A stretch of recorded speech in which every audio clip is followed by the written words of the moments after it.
Tonight's cover story is a complicated tale with some interesting players. They are First National Bank of Maryland, a company called Associated Traders Corp, or ATC, a bank vice president, and quite possibly the CIA.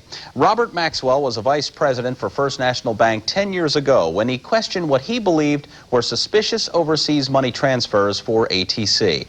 In a federal lawsuit still pending, Maxwell claims ATC was nothing more than a CIA front and that some of the money transfers were illegal.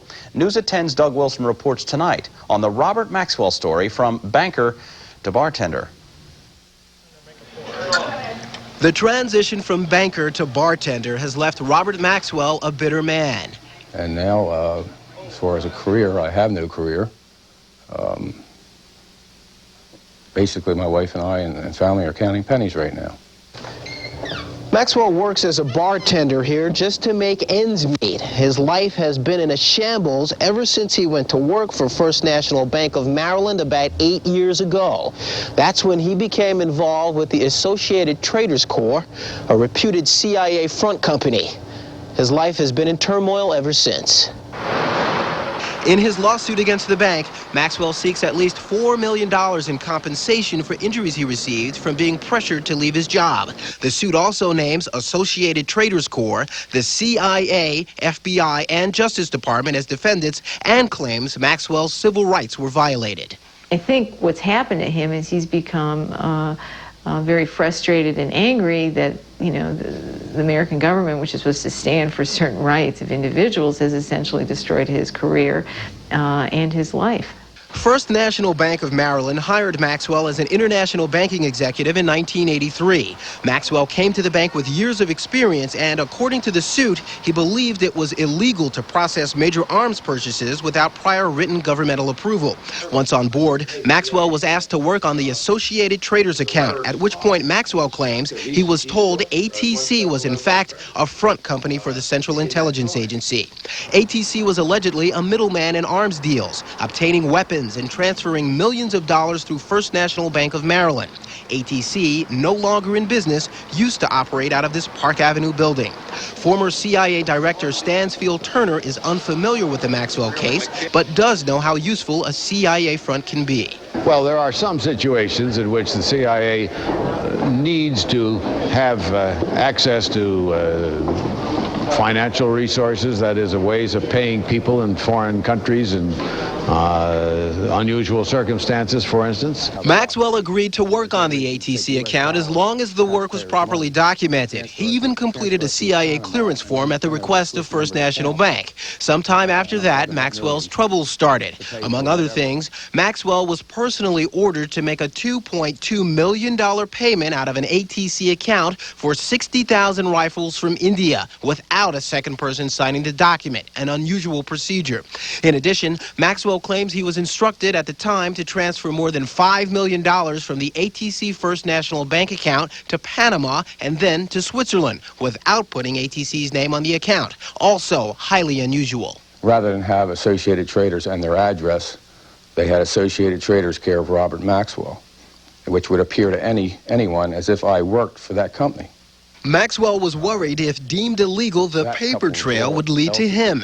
Maxwell brought his concerns to bank supervisors. I found it rather strange that a senior VP at a bank was advising me that I and my family weren't in any danger for a simple request of written authorization. You took that as a threat? I certainly did. I certainly did. The supervisor in question was John Bond, then a First National Bank vice president. I'd like to speak with John Bond. Do you know where he is? Right now. After turning down requests for an interview, the News at 10 visited Mr. Bond at his new place of business, which is not connected to this lawsuit.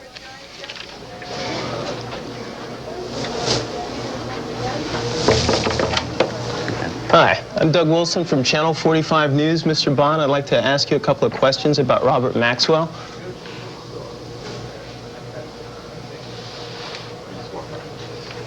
Sir, do you have anything to say about Mr. Maxwell? He's made some pretty damaging statements about you. Statements that you threatened him.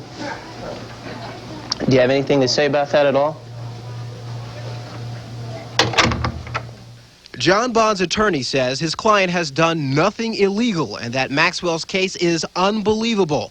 Bond's attorney has told him not to comment. In fact, we understand a federal statute concerning espionage and censorship may be keeping Mr. Bond silent. It states, paraphrasing now, that a person who discloses classified information could be fined $50,000 and imprisoned up to 10 years. What if we had some financial dealings with some undercover people in another country who were working for us, giving us information that their own government would consider treasonous?